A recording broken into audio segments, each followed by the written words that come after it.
आज हमारा विषय है गद्य की विधा में निबंध का स्वरूप और परिभाषा। निबंध गद्य साहित्य की सशस्त्र विधा है। यदि गद्य कवियों की कसौटी है तो निबंध गद्यकार की कसौटी है। निबंध गद्य की ऐसी विधा है जो मनुष्य के सांस्कृतिक स्तर को प्रतिष्ठित करती है। कविता के बाद जिस विधा का सबसे अधिक प्रभाव मनुष्य पे पड़ता है वह है निबंध। आधुनिक युग में तो निबंध का महत्व कविता से अधिक है, क्योंकि जीवन के विविध रूपों का जितने लालित्य और गहनता से निबंध में किया जा सकता है उतना अन्य किसी विधा में नहीं। इसका कारण यह है कि चिंतन और संप्रेषण अर्थात समझने की क्षमता की एक रूपता सर्वाधिक निबंध में देखी जाती है। हिंदी गद्य के विकास के आरंभिक चरण में निबंध विधा ने प्रौढ़ आकार ग्रहण कर लिया था। भारतेंदु हरिश्चंद्र, प्रताप नारायण मिश्र, बालकृष्ण भट्ट, बालमुकुंद गुप्त आदि ने निबंध लेखन में पूरी दक्षता प्रदर्शित की है। आचार्य रामचंद्र शुक्ल ने निबंध को अनेक दृष्टियों से उच्चतम शिखर प्रदान किया है। आचार्य शुक्ल के पश्चात हिंदी निबंध की अनेक धाराएं प्रभावित होकर इस विधा को महत्ता प्रतिपादित कर रही है। गद्य में सबसे अधिक निबंध ही लिखे जा रहे हैं। विषय वैविध्य की दृष्टि से जीवन जगत का कोई ऐसा पक्ष नहीं है जिस पर निबंध लेखक ना हो रहा हो।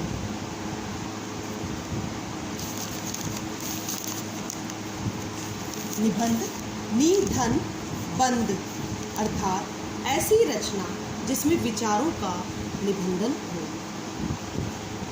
विषय पर विचारों को सूत्रबद्ध करना निबंध कहलाता है। संचय करना, बांधना, संगठित करना, जोड़ना आदि निबंध है। आधुनिक काल से पूर्व सभी रचनाएं पद्य में लिखी जा रही थी। उनका स्वरूप भिन्न रहा है। मुख्य रूप से निबंध को आधुनिक युगीन गद्य की विधा मानना चाहिए। फ्रेंच साहित्यकार मोटेन इस विधा के जन्मदाता माने जाते हैं। मोटेन के निबंध एक्साइज नाम से जाने जाते हैं, जो मुख्य रूप से फ्रेंच संस्कृति की छाप लिए हुए व्यक्तित्व तथा विषय प्रधान है। अंग्रेजी शब्द ऐसे के अर्थ में हिंदी निबंध एक ऐसी लचीली गद्य विधा है जिसके अंतर्गत किसी भी विषय को लेकर व्यक्ति पूर्ण स्वतंत्रता से अपने विचारों को व्यक्त कर सकता है।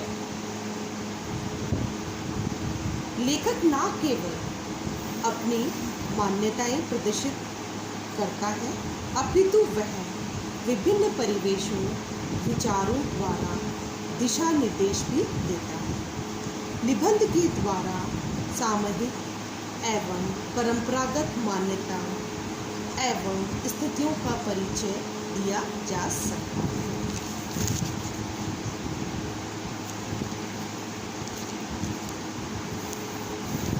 निबंध गद्य की महत्वपूर्ण विधा है, क्योंकि गद्य की शैली का चमत्कार, भाषा पे अधिकार तथा व्यक्तित्व का निखार सर्वाधिक निबंध में देखने को मिलता है। निबंध का शाब्दिक अर्थ नि शेष बंध या कसा हुआ बंध। इस दृष्टि से निबंध को वह रचना रूप माना जाएगा जिसमें बंधन में कसाव हो। कसाव शब्द दो अर्थ ध्वनित करता है, विस्तार में कसाव और विस्तार लाघव तथा भावों और विचारों में कसाव। पाश्चात्य तथा भारतीय समीक्षक निबंध में विस्तार लाघव को आवश्यक मानते हैं, किंतु भारतीय समीक्षक भावों और विचारों की कसावट पर जोर देते हैं, जबकि पाश्चात्य समीक्षक भावों और विचारों की अपेक्षा निबंध में व्यक्तिगतता पर अधिक बल देते हैं।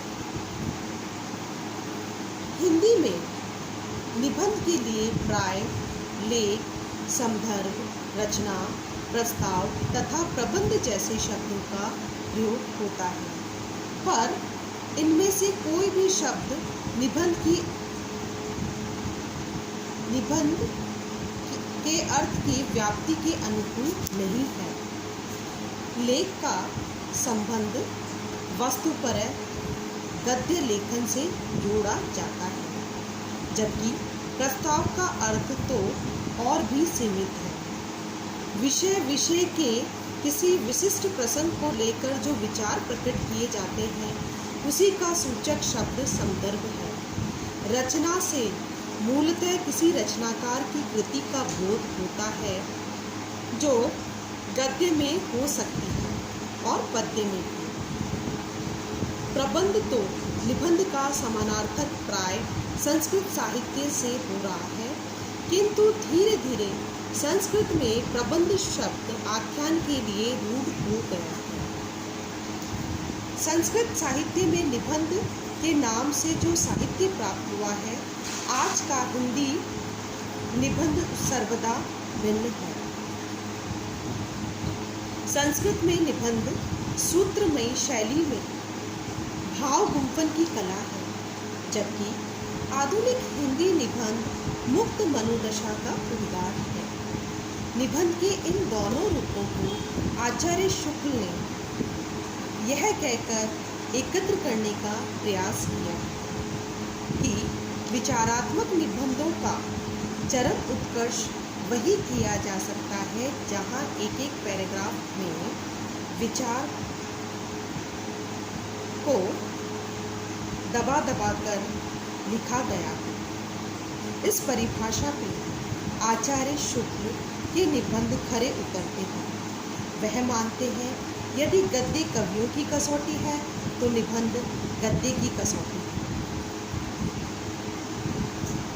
उनके अनुसार निबंध गद्य साहित्य की महत्वपूर्ण अंग है। इसकी रचना गूढ़ एवं गंभीर कर्म है। भाषा की पूर्ण शक्ति का विकास सबसे अधिक यही संभव है। निबंध में ऐसे विचार व्यक्त किए जाते हैं जिसके अध्ययन से पाठक की बुद्धि उत्तेजित होकर किसी नई विचार पद्धति पर आए। इससे भाषा विधान और अर्थ विधान में व्यापकता आती है। निबंध अंग्रेजी के ऐसे शब्द का हिंदी रूपांतर है। अंग्रेजी में ऐसे के समान आर्टिकल, थीसिस आदि शब्दों का प्रयोग किया जाता है।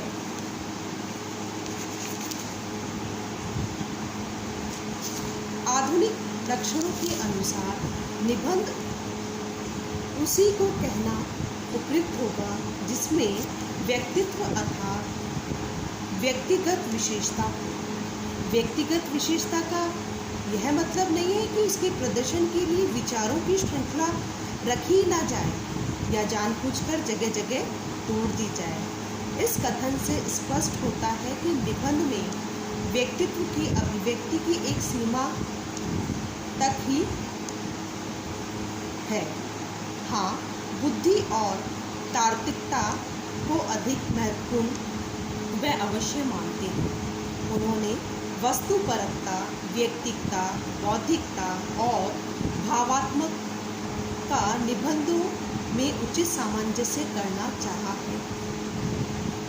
इनमें उन्हें अधिक दूर तक सफलता मिली है।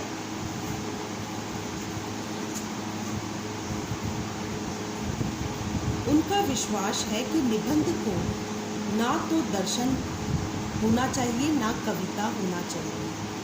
एक में बुद्धि व्यापार की प्रमुखता हो जाती है, दूसरे में कल्पना का अतिरेक। निबंधों में मस्तिष्क और हृदय का उचित सामंजस्य होना चाहिए। भारतीय समीक्षकों के अनुसार निबंध लेखन जिधर चलता है उधर अपनी संपूर्ण मानसिक सत्ता के साथ अर्थात बुद्धि और भावात्मक हृदय दोनों लिए रहता है। तात्पर्य यह है कि उत्तम निबंध में व्यक्तिगता के साथ विचार गांभीर्य भी आवश्यक है। इसमें मस्तिष्क के साथ हृदय का संयोग होना और योग नहीं निबंध के समय होना चाहिए। निबंध की विभिन्न विद्वानों ने भिन्न भिन्न परिभाषा दी है, जिसमें डॉक्टर दशरथ ओझा के अनुसार निबंध एक ऐसी रचना शैली है जिसमें लेखक किसी विषय पर व्यक्तिगत ढंग से विचार करता है। इसी क्रम में डॉक्टर गोविंद त्रिगुणायत कहते हैं, निबंध वह छोटा सा गद्य विधान है जिसमें निबंधकार जीवन या जगत से संबंधित किसी वस्तु या व्यक्ति के प्रति उद्भूत अपनी मानसिक और बौद्धिक प्रक्रियाओं की इस प्रकार अभिव्यक्ति करता है कि वह अधिक से अधिक रोचक, संवेदनशील और चमत्कारपूर्ण हो। बाबू गुलाब राय निबंध की परिभाषा बताते हुए कहते हैं कि एक ऐसी गद्य रचना है जिसमें सीमित आकार के भीतर किसी विषय का वर्णन या प्रतिपादन एक विशेष निजीपन, स्वच्छंदता, सौष्ठव और सजीवता तथा आवश्यक संगति और सभ्यता के साथ किया गया हो। इसी संदर्भ में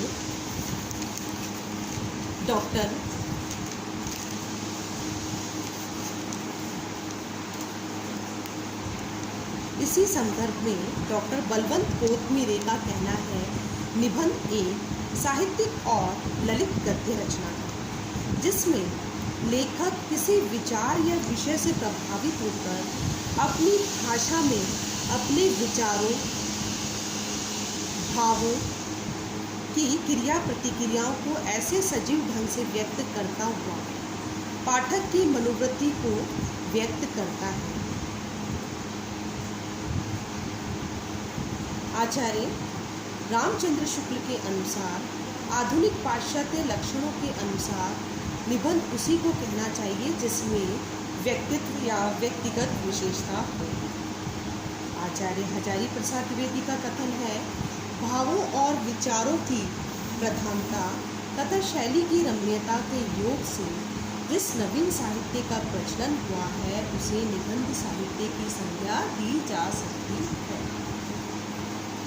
आचार्य नंद दुलारे वाजपेयी के मतानुसार अपूर्णता का विचार ना करने वाला गद्य रचना का वह प्रकार है जिसमें स्वानुभूति की प्रधानता हो, जिसमें लेखक का व्यक्तित्व पूर्ण रूप से प्रतिबिंबित हो, निबंध कहलाता है। इन सभी परिभाषाओं पर विचार करने पर ये कहा जा सकता है कि निबंध में रचनाकार के व्यक्तित्व की अभिव्यक्ति होती है और निबंध की विषय वस्तु बन सकती है, परंतु उसका प्रतिपादन साहित्यिक होना चाहिए। उसमें निबंधकार की अनुभूतियों की निजीपन के साथ अभिव्यक्ति होनी चाहिए। ललित निबंध में तो यह परम आवश्यक है, क्योंकि इसमें साहित्यकार के व्यक्तित्व अधिक मुखर होता है। इन सभी परिभाषाओं में बाबू गुलाब राय की परिभाषा अपने में पूर्ण है। उन्होंने निबंध के सभी अंशों को अपनी परिभाषा में समाविष्ट करने का प्रयास किया है। अब हम निबंध के प्रमुख विशेषताओं के बारे में पढ़ेंगे। निबंध की प्रमुख विशेषताएं।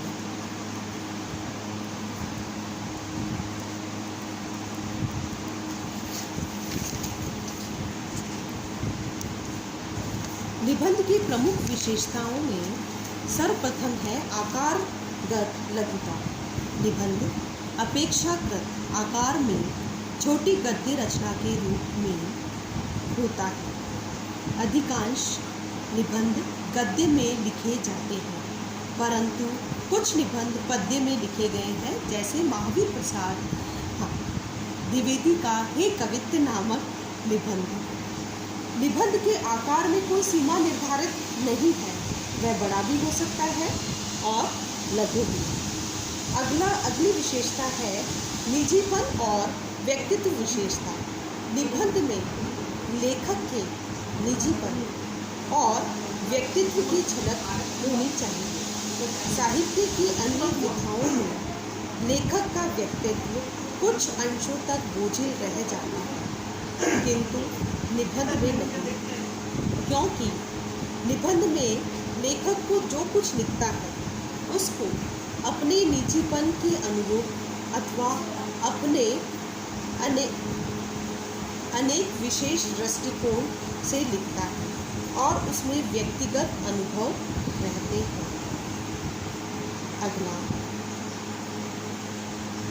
अगली विशेषता है रोचकता, सजीवता, गंभीरता का निर्भर। निबंध की सफलता रोचकता पर निर्भर करती है। यदि निबंध में रोचकता नहीं होगी, सजीवता नहीं होगी, तो वह बोझिल लगेगा। निबंध में विचार गांधीर्य के कारण गद्यकारों की कसौटी कहा गया है। स्वच्छंदता अगली विशेषता है स्वच्छंदता और पूर्णता। निबंध में अपूर्णता और स्वच्छंदता के रहते हुए भी स्वतः पूर्ण रहता है। उसके गद्य पद्यात्मक अंशों में प्रगीत काव्य का निजीपन और तन्मयता रहती है। जिस प्रकार कहानी जीवन का एक अंग की झांकी है, उसी प्रकार निबंध भी जीवन का एक दृष्टिकोण है। वह जीवन की एक नई झलक लेकर आता है। उसके लिए आवश्यक नहीं है कि विषय का पूर्ण प्रतिपादन करे। वह अपनी रुचि के अनुसार विषय का कोई भी अंश चुन सकता है। स्वगत अभिव्यक्ति अगली विशेषता है स्वगत अभिव्यक्ति, भावाभिव्यक्ति। निबंध को हम एक प्रकार से लेखक का स्वगत भाषण भी कह सकते हैं। उसमें लेखक का व्यक्तित्व प्रधान होता है, इसलिए निबंध में ऐसे विषय रहित नहीं होते जिसमें दार्शनिक या राजनीतिक विवेचन के कारण निबंधकार का व्यक्तित्व तिरोहित हो जाए। इसमें लेखक को अपनी व्यक्तिगत प्रतिभा के प्रकाशन का पूर्ण अवसर मिलता है। अगला हास्य और व्यंग्य के साथ भाषा विधान और अर्थ विधान। निबंध में हास्य और व्यंग्यों का उपयोग होना चाहिए। निबंधों की भाषा कसी और मंझी भी होना चाहिए। भाषा में लचरपन में अर्थ की असंगति भी संभव है। इससे बचने के लिए प्रत्येक शब्द के प्रयोग पर ध्यान देना उचित है। भाषा के अर्थ का चुस्त संबंध होता है, इसलिए भाषा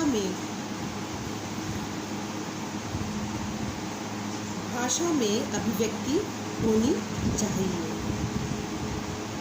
इस प्रकार निबंध की प्रमुख विशेषताओं का अध्ययन करने पर ज्ञात होता है कि निबंध